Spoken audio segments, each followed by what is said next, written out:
तो कैसे हैं आप लोग? अच्छे ही होंगे।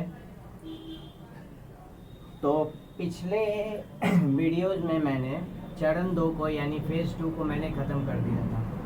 फ़ेज़ 2 में मैंने अनुसूची और भारतीय संविधान का परिचय के बारे में बताया था कि भारतीय संविधान में कितनी अनुसूचियाँ हैं और भारतीय संविधान में क्या क्या है। तो मैंने पिछले वीडियोज़ जितने भी वीडियोज़ हैं उनमें मैंने सबसे पहले चरण 1 में मैंने ये बताया था भारतीय संविधान के इतिहास के बारे में, फ़ेज़ 1 में। फ़ेज़ 2 में मैंने यानी चरण 2 में मैंने बताया कि भारतीय संविधान क्या है, कैसे हमारा संविधान, हमारा इंडियन पॉलिटी, हमारा राजनीतिक तंत्र, हमारा प्रशासनिक तंत्र कैसे वर्क करता है, इन सारे बारे में, संविधान कैसे क्या है, ये सारे के बारे में मैंने बताया था। जिसमें मैंने बताया था कि भारतीय संविधान में कितनी अनुसूचियाँ हैं और मैंने ये भी बताया था कि भारतीय संविधान में क्या क्या है। कहने का मतलब 3 अंग के बारे में मैंने भी डिस्कस किया था। पहला विधायिका और दूसरा कार्यपालिका और तीसरा न्यायपालिका के बारे में। विधायिका, कार्यपालिका और न्यायपालिका के बारे में मैंने डिस्कस किया था। अब जो होता है कि जो सबसे अंतिम चरण भारतीय संविधान का वो है चरण 3 यानी फ़ेज़ 3, जिसमें मैं भाग और अनुच्छेद के बारे में बताऊंगा। यानी भारतीय संविधान में कितने भाग हैं और जितने भी भाग हैं उनके बारे में और उसके अनुच्छेद, जो भी अनुच्छेद है वो उनके बारे में मैं जो अभी डिस्कस करूंगा वो सिर्फ मूल संविधान के बारे में ही डिस्कस करूंगा कि भारत के मूल संविधान में कितने अनुच्छेद है, वहीं तक मैं डिस्कस करूंगा। मतलब आपको जितने भी इम्पॉर्टेंट अनुच्छेद वगैरह हैं, जितने भी इम्पॉर्टेंट अनुच्छेद और अनुसूचियाँ वो पहले के वीडियोज में भी दे दी गई हैं और इसमें भी कुछ इम्पॉर्टेंट अनुच्छेद और भाग को आपको डिस्कस किया जाएगा। कुछ टॉपिक्स भी डिस्कस किया जाएगा इसके आगे के वीडियो में, जैसे कि नागरिकता के बारे में वगैरह वगैरह। तो आज के वीडियो में मैं ये बताने जा रहा हूँ कि पहला चरण 3 स्टार्ट हो रहा है, जिसमें भाग और अनुच्छेद के बारे में वर्णन होगा। जिसमें सबसे पहले भाग 1 यानी पार्ट 1 में कहा गया है कि पार्ट 1 में अनुच्छेद 1 से लेकर 4 तक का वर्णन है। अनुच्छेद 1 से लेकर 4 तक में भारत संघ जो है, भारत संघ के बारे में और उसके राज्य क्षेत्र के बारे में वर्णन किया गया है। जिसमें कि अनुच्छेद 1 में कहा गया है कि संघ के नाम और राज्यों के नाम के बारे में वर्णन किया गया है। अब इससे रिलेटेड एक नोट्स है, जिसमें नोट में हम लोग देख लेते हैं। पहला क्या है, नोट में से बोला जा रहा है कि देशी राज्यों का विलय, यानी देशी राज्य का विलय कैसे हुआ उसके बारे में बात किया गया है। ब्रिटिश राज्य में टोटल 9 प्रांत थे। ब्रिटिश राज्य में टोटल कितना प्रांत थे? 9 प्रांत थे और 600 रियासत थी। कितने? 9 प्रांत और 600 रियासत थी। जिसमें से कि 565 रियासत जो थे वो 565 रियासत को छोड़कर बाकी की 35 रियासत पाकिस्तान में चले गए।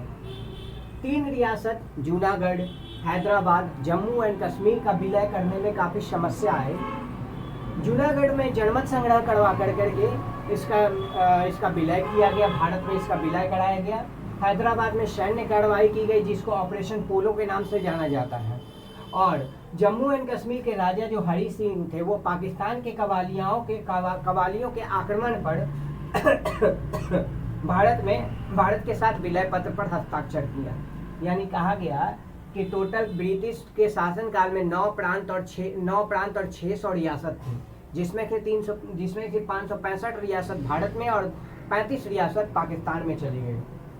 3 रियासत जैसे जूनागढ़ है, हैदराबाद और जम्मू कश्मीर का विलय करने में एक समस्या आई, जिसमें जूनागढ़ में जनमत संग्रह करवाया गया और फिर और क्या है, और आपका ये हैदराबाद में सैन्य कार्रवाई यानी ऑपरेशन पोलो का सैन्य कार्रवाई किया गया, जिसे ऑपरेशन पोलो कहा गया। और जम्मू एंड कश्मीर पर जब पाकिस्तानी कवालियों का आक्रमण हुआ तो जम्मू कश्मीर के राजा हरि सिंह ने भारत के विलय पत्र पर हस्ताक्षर कर दिया। उसके बाद अनुच्छेद 2 में कहा गया है कि इसके अंतर्गत, अनुच्छेद 2 में ये कहा गया है कि इसके अंतर्गत 2 तरह की शक्तियां प्राप्त है। पहला शक्ति ये है कि नए राज्यों के संघ में शामिल करने की शक्ति, यानी नए राज्य को संघ में यानी भारत संघ में शामिल किया जा सकता है, ऐसा अनुच्छेद 2 में कहा गया है। और दूसरा शक्ति ये प्राप्त है कि राज्यों को स्थापित करने की शक्ति, यानी नए राज्यों को स्थापित भी किया जा सकता है, यानी नए राज्यों को शामिल करने की शक्ति और नए राज्यों को स्थापित करने की शक्ति। यानी कहने का मतलब जो बाहरी राज्य है उसको अपने में शामिल करना चाहते हैं, भारत में शामिल करना चाहते हैं, तो उसकी शक्ति भारत को प्राप्त, उसकी शक्ति प्राप्त है और वो संविधान के अनुच्छेद 2 के अनुसार होता है। और दूसरा कि नया राज्य को स्थापित करने यानी पहले से अवस्थित राज्य है उसका बंटवारा करके या उसको किसी भी आधार पर, जनमत संग्रह के आधार पर, साधारण बहुमत के आधार पर, भाषा के आधार पर अगर नया राज्य स्थापित करना है तो उसका भी शक्ति अनुच्छेद 2 के अनुसार किया जा सकता है। अनुच्छेद 3 में कहा गया है कि इसमें राज्यों की स्थापना का तरीके का वर्णन है। अनुच्छेद 3 में क्या है, इसमें राज्यों की स्थापना के तरीके का वर्णन है कि राज्यों की स्थापना कितने तरीके से किया जा सकता है। जैसे देखिए, जैसे 2 राज्य को मिलाकर एक नया राज्य बनाना हो गया, किसी वर्तमान राज्य में से एक नया राज्य, वर्तमान राज्य में से ही एक नया राज्य को बनाना, तो ये सारा और भी बहुत कुछ है जिसमें अनुच्छेद 3 के अनुसार इन सभी बातें को कहा गया है। अब अनुच्छेद 3 के बाद हम लोग देखते हैं नोट कुछ आते हैं। उस नोट्स में लिखा गया है राज्यों के पुनर्गठन से संबंधित आयोग, यानी नोट में ये कहा गया कि राज्यों के निर्माण से संबंधित जितना भी आयोग थे उसके बारे में बात की गई थी। पहला जो है धड़ आयोग है। धड़ आयोग जून 1948 में इसकी स्थापना हुई थी। राज्यों के निर्माण के लिए भाषा, कौशल, प्रशासनिक कार्य कुशलता को आधार बनाया गया था। यानी धड़ आयोग जिसकी स्थापना जून 1948 में की गई थी, इसमें राज्यों के निर्माण के लिए भाषा को नहीं बल्कि प्रशासनिक कार्य कुशलता को क्या किया गया था, आधार बनाया गया। दूसरा जो है वो है जेवीपी समिति, जिसकी स्थापना दिसंबर 1948 में की गई थी। कार्य कुशलता को आधार बनाकर, यानी इसमें भी कार्य कुशलता को आधार बनाया गया राज्यों के निर्माण के लिए, और कार्य कुशलता को आधार बना करके इसके सदस्य के तौर पर नेहरू, पटेल तथा पटाभी सीतारमैया इसके सदस्य के तौर पर, इस समिति के सदस्य के तौर पर थे। तीसरा जो बात है फजल अली आयोग है। तीसरा जो समिति फजल अली आयोग था, जिसमें कि 1953 में इसके सदस्य के तौर पर हृदयनाथ कुंजरू, KM पनिक्कर थे। और इस आयोग के द्वारा भाषा को राज्य के पुनर्गठन का आधार बनाया गया। यानी अब तक हम लोग 2 आयोग में देखें कि भाषा को छोड़कर किसको, प्रशासनिक कार्य कुशलता को आधार बनाया गया था। लेकिन अब बात किया गया 1953 में जिसका फजल अली आयोग में, जिसमें कि हृदयनाथ कुंजरू और KM पनिक्कर सदस्य थे, उनके इस आयोग में कहा गया कि भाषा को राज्य के पुनर्गठन का आधार बनाया जाए। सिक्किम का विलय के बारे में बात कर रहे हैं, तो सिक्किम के विलय के बारे में बात ये हुआ कि ब्रिटिश भारत में जो सिक्किम में ब्रिटिश भारत के समय सिक्किम में चौगियाल वंश का शासन था। चौगियाल वंश के राजा का शासन था। भारत की स्वतंत्रता के बाद भारत सरकार ने क्या किया, स्वतंत्रता के बाद किया गया इसकी रक्षा, यानी सिक्किम की रक्षा और विदेश मामले और संचार का दायित्व संभाल लिया। उत्तरदायित्व ले लिया कौन, भारत सरकार ने स्वतंत्रता के बाद सिक्किम की रक्षा और ये विदेशी मामले, और एक और कौन था, तो एक आपका संचार, उसका उत्तरदायित्व किसने ले लिया, भारत सरकार ने ले लिया। लेकिन 1974 में संविधान संशोधन 35वां संविधान संशोधन किया गया और 35वां संविधान संशोधन के अनुसार चौगियाल शासन को समाप्त कर दिया गया। यानी जो सिक्किम में चौगियाल राजा का चौगियाल वंश का शासन था, उस चौगियाल वंश के शासन को समाप्त कर करके सिक्किम में क्या किया गया कि सिक्किम में चौगियाल वंश का समापन कर दिया। किसमें, 35वां संविधान संशोधन के अनुसार चौगियाल वंश का समापन किया गया। और फिर 36वें संविधान संशोधन द्वारा सिक्किम को भारत का पूर्ण राज्य बना लिया गया। यानी 35वें संविधान संशोधन के अनुसार सिक्किम में राजवंश यानी चौगियाल राजा के शासन को हटा करके भारत में पूर्ण शासन, भारत का पूर्ण राज्य बना के भारत का पूर्ण शासन सिक्किम पे किया गया 36वें संविधान संशोधन के अनुसार। और संविधान के अनुच्छेद 371F में सिक्किम के लिए विशेष राज्य का दर्जा दिया गया है। तो इस प्रकार हम लोग ने भाग 1 में जितने भी अनुच्छेद हैं उन सब के बारे में देखा और उनसे रिलेटेड जो भी नोट है उनके बारे में देखा, जिसमें हम लोग पहले नोट में ये देखें कि हमारे मतलब ब्रिटिश राज्य के समय कितने प्रांत थे और नए नए प्रांत बनने और कैसे कैसे प्रांतों को, रियासतों को मिलाने के लिए क्या क्या किया गया, जिसमें जूनागढ़, हैदराबाद और जम्मू और कश्मीर की बात मैंने की। उसके बाद दूसरे नोट में हम लोगों ने देखा कि मतलब के राज्यों के निर्माण के लिए कितने आयोग बने और उन सभी आयोग को मतलब कब का निर्माण हुआ और उन सभी आयोग में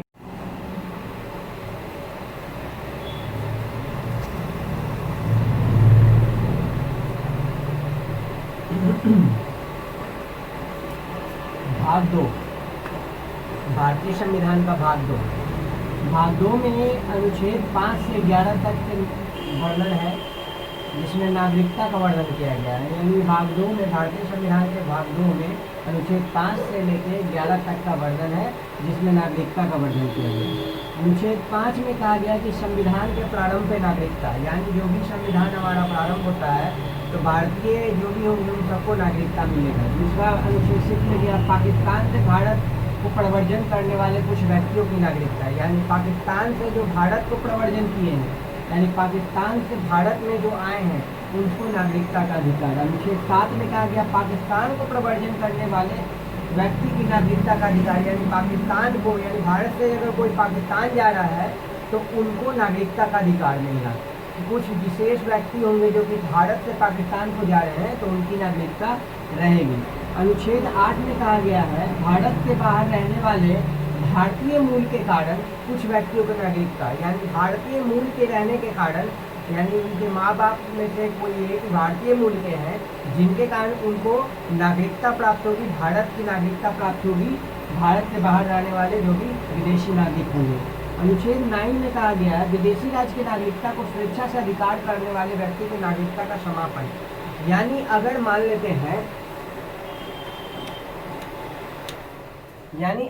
लेते हैं कि भारत के कहने का विदेशी राज्य की नागरिकता अगर स्वेच्छा से प्राप्त करते हैं कोई भी व्यक्ति अगर विदेशों की नागरिकता को प्राप्त करता है स्वेच्छा से तो उसकी भारतीय नागरिकता का समाप्त कर दिया जाएगा। अनुच्छेद 10 में कहा गया है नागरिकता बने रहने की शर्त, जितना भी अगर आप अगर नागरिक है तो आपकी नागरिकता कहाँ तक बनी रहेगी, किन किन शर्तों पर आपकी नागरिकता खत्म हो जाएगी और किन किन शर्तों पर आपकी नागरिकता बनी रहेगी, इन सारे बातों के बारे में उल्लेख अनुच्छेद 10 में है। अनुच्छेद 11 में कहा गया है संसद द्वारा नागरिकता के कानून का संशोधन किया जाना, यानी अनुच्छेद 11 में संसद नागरिकता के कानून का संशोधन कर सकते हैं अनुच्छेद 11 के अनुसार। इस प्रकार भाग 2 में 5 से लेकर 11 तक का वर्णन था, जिसमें नागरिकता का वर्णन था। अब हम लोग देख रहे हैं नागरिकता के 2 प्रकार, यानी नागरिकता के कितने प्रकार होते हैं, तो नागरिकता के 2 प्रकार होते हैं। नागरिकता के कितने प्रकार होते हैं, तो नागरिकता के 2 प्रकार होते हैं। पहला नागरिकता एकल नागरिकता कहलाता है। भारत में एकल नागरिकता का प्रावधान है जहाँ व्यक्ति केवल एक नागरिकता होती है, यानी भारत में एकल नागरिकता का प्रावधान है जिसमें व्यक्ति को सिर्फ एक ही नागरिकता, एक ही राज्य या एक ही देश की नागरिकता प्राप्त होती है। यहाँ राज्यों का पृथक नागरिकता की व्यवस्था नहीं होती है, यानी हर एक राज्य का अपना अलग अलग नागरिकता की प्रावधान नहीं है। सिर्फ एक राष्ट्र है, एक देश है जिसकी एक नागरिकता, और उसी नागरिकता को सारे देश के सारे राज्य फॉलो करते हैं, सारे राज्य मानते हैं। उसके बाद बात कही गई कि भारत जैसे अन्य देश जैसे अमेरिका है, स्विट्जरलैंड है आदि जैसे देशों में एकल नागरिकता का प्रावधान है, यानी अमेरिका और स्विट्जरलैंड जैसे बहुत सारे देश है जो कि भारत जैसे ही देश है, उसमें भी एकल नागरिकता का ही प्रावधान किया गया है। उसके बाद दोहरी नागरिकता की बात की गई है। दोहरी नागरिकता में जब 2 या 2 से अधिक राज्यों या देशों की नागरिकता एक साथ मिले, यानी जब 2 या 2 से अधिक देशों और राज्यों की नागरिकता एक साथ मिले तो उसे दोहरी नागरिकता कहते हैं। ठीक है, यानी कहने का मतलब जब एक से ज्यादा देशों की या 2 से ज्यादा देशों की, जब 1 से ज्यादा या 2 से ज्यादा देशों की नागरिकता किसी व्यक्ति को प्राप्त हो जाती है तो उस तरह की नागरिकता को दोहरी नागरिकता कहते हैं। दोहरी नागरिकता कहते हैं। भारत में ऐसी कोई व्यवस्था नहीं है, परंतु 2005 के संशोधन अधिनियम के अनुसार विदेशी को भारतीय नागरिकता के मिल सकता है मतलब ऐसी कोई व्यवस्था नहीं है भारत में कि दोहरी नागरिकता हो, लेकिन 2005 में एक संशोधन किया गया और संशोधन के अनुसार विदेशी को भी भारतीय नागरिकता मिल सकती है। कब? तो पहला जो कंडीशन है, पहला जो शर्त है, व्यक्ति किसी विशेष देश का नागरिक है तथा भारतीय मूल का है तब, यानी अगर व्यक्ति किसी विशेष देश का नागरिक है और भारतीय मूल का है तो उसको भारतीय नागरिकता मिल सकती है।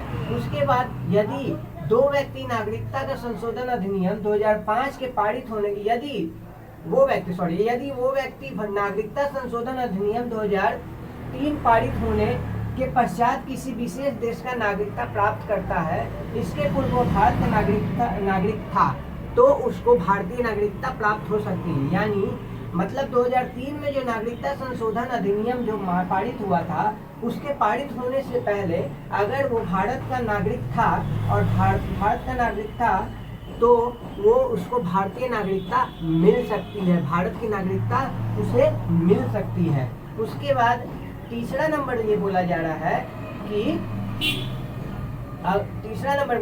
जिस व्यक्ति का पंजीकरण विदेशी नागरिक के रूप में है, यानी जिस व्यक्ति का पंजीकरण विदेशी नागरिक के रूप में हो चुका है और वो पंजीकरण की तारीख से विदेशी भारतीय नागरिक का अधिकार प्राप्त करेगा। यानी अगर कोई व्यक्ति विदेशी नागरिक का पंजीकरण में शामिल हो चुका है, विदेशी नागरिक बन चुका है, तो वो विदेशी भारतीय नागरिक के रूप में जाना जाता है। तो इस प्रकार हम लोग भाग 2 में नागरिकता के बारे में देखें। अगला हम लोग नागरिकता संशोधन अधिनियम कितना हुआ उसके बारे में देखेंगे।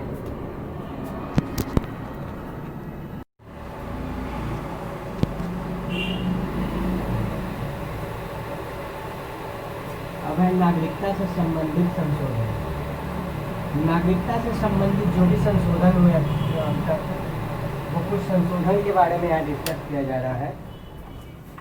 नागरिकता से संबंधित संशोधन में सबसे पहला जो आता है नागरिकता संशोधन अधिनियम 1986। यह संशोधन बांग्लादेश, श्रीलंका तथा कुछ अफ्रीकी देशों से गैर कानूनी तरीके से भारत में आ रहे लोगों के असंतुलन और स्थिति को निपटाने के लिए लाया गया यह संशोधन था।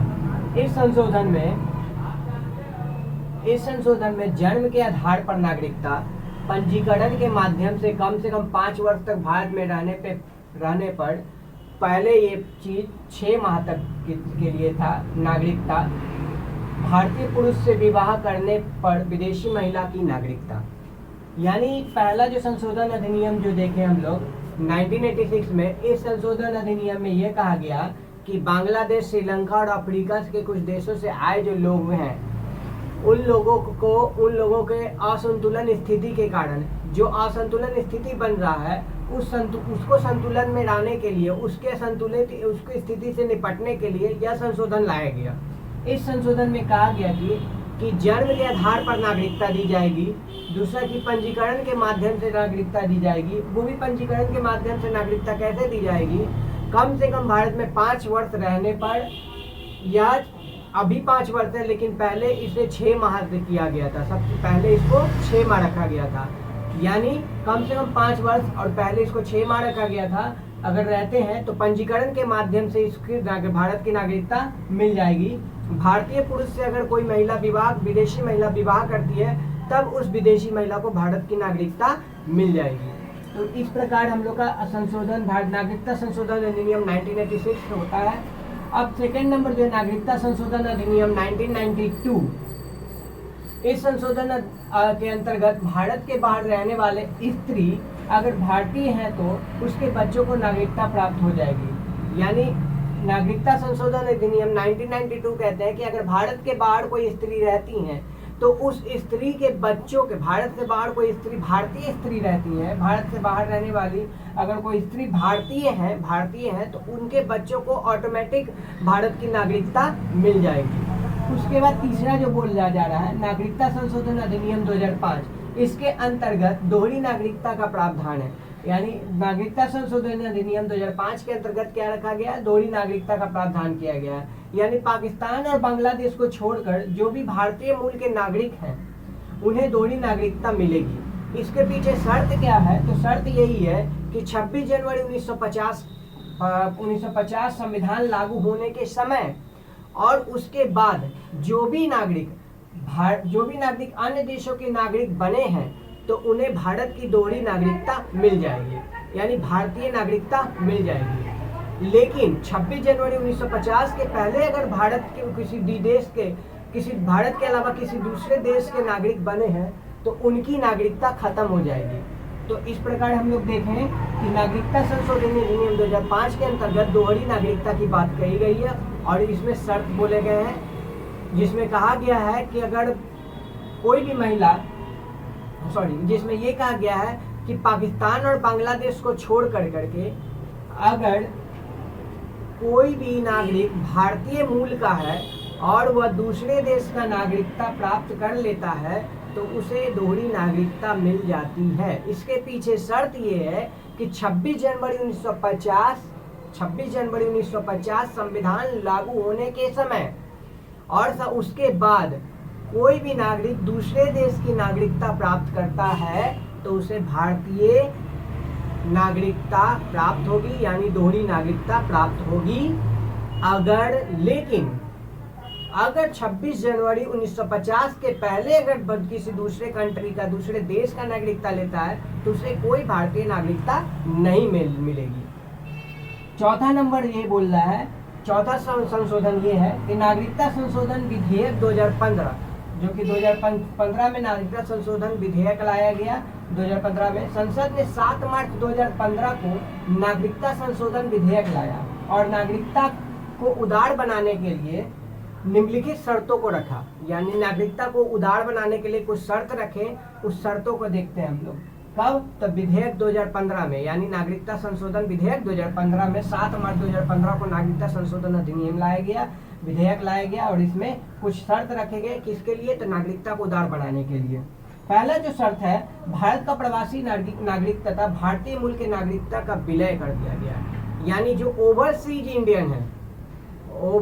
इंडियन है, यानी भारत के जो प्रवासी नागरिक हैं, भारत से जो प्रव्रजन कर चुके हैं, उन सारे नागरिकों को और जो भारतीय मूल के नागरिक हैं उनको विलय कर दिया गया, उन दोनों को मिला दिया गया। दूसरा ये कहा गया कि प्रवासी भारतीय कार्ड धारक जो नागरिक होंगे, यानी ओवरसीज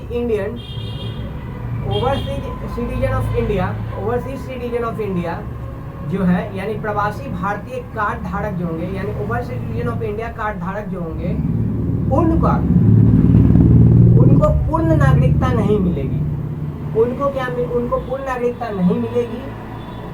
उनको क्या है कि भारत में खेत की जमीन खरीदने का अधिकार नहीं होगा, राजनीतिक एवं आधिकारिक पद ग्रहण करने का कोई भी अधिकार नहीं होगा। तो इस प्रकार ये तुम्हारा हम लोग का हो गया दूसरा नंबर शर्त। अब उसके बाद पाकिस्तान एवं बांग्लादेश से आए शरणार्थी के लिए, थर्ड नंबर में पाकिस्तान एवं बांग्लादेश से आए जो शरणार्थी के लिए एक स्पेशल टास्क फोर्स बनाया जाएगा और इनसे संबंधित निर्णय वही लेगा। यानी पाकिस्तान और बांग्लादेश से जो भी शरणार्थी हमारे यहाँ आ रहे हैं उनके लिए एक स्पेशल टास्क फोर्स बनाया गया है और इनसे संबंधित जो भी निर्णय है वो वही लेंगे। तो इस प्रकार हम लोग चौथा नंबर जो हमारा जो 2015 जो नागरिकता को और उदार बनाने की बात कही गई 2015 जो नागरिकता संशोधन विधेयक उसमें तीन शर्त रखा गया। पहला शर्त है कि प्रवासी नागरिक को भारतीय प्रवासी नागरिक यानी ओवरसीज सिटीजन ऑफ इंडिया और भारतीय मूल यानी भारतीय ऑरिजिन इंडियन ऑरिजिन के जो भी नागरिक हैं उन दोनों को विलय कर दिया गया। दूसरा बात ये कहा गया कि जो भारतीय प्रवासी नागरिक कार्ड धारक होंगे यानी overseas citizen of India card धारक जो होंगे वो उनको पूर्ण नागरिकता नहीं मिलेगी। वो पूर्ण नागरिकता में नहीं मिलेगी। उनको भारत में खेत की जमीन खरीदने का अधिकार नहीं होगा, राजनीतिक तथा आधिकारिक पद धारण करने का अधिकार नहीं होगा। उसके बाद पाकिस्तान तथा बांग्लादेश से जो भी शरणार्थी आ रहे हैं उन शरणार्थियों के लिए एक स्पेशल टास्क फोर्स बनाया जाएगा और उनसे संबंधित निर्णय वही स्पेशल टास्क फोर्स लेगा। तो इस प्रकार हम लोग का भाग 2 जो नागरिकता से संबंधित था आर्टिकल 5 से लेकर 11 तक जिसमें वर्णन था ये समाप्त होता है। जिसमें हम लोग भारत नागरिकता कितने प्रकार की होती है ये देखें, जिसमें हम लोग नागरिकता से संबंधित संशोधन को देखें और आर्टिकल 5 से यानी अनुच्छेद 5 से 11 तक देखें। इस प्रकार हमारा भाग 2 भी खत्म होता है।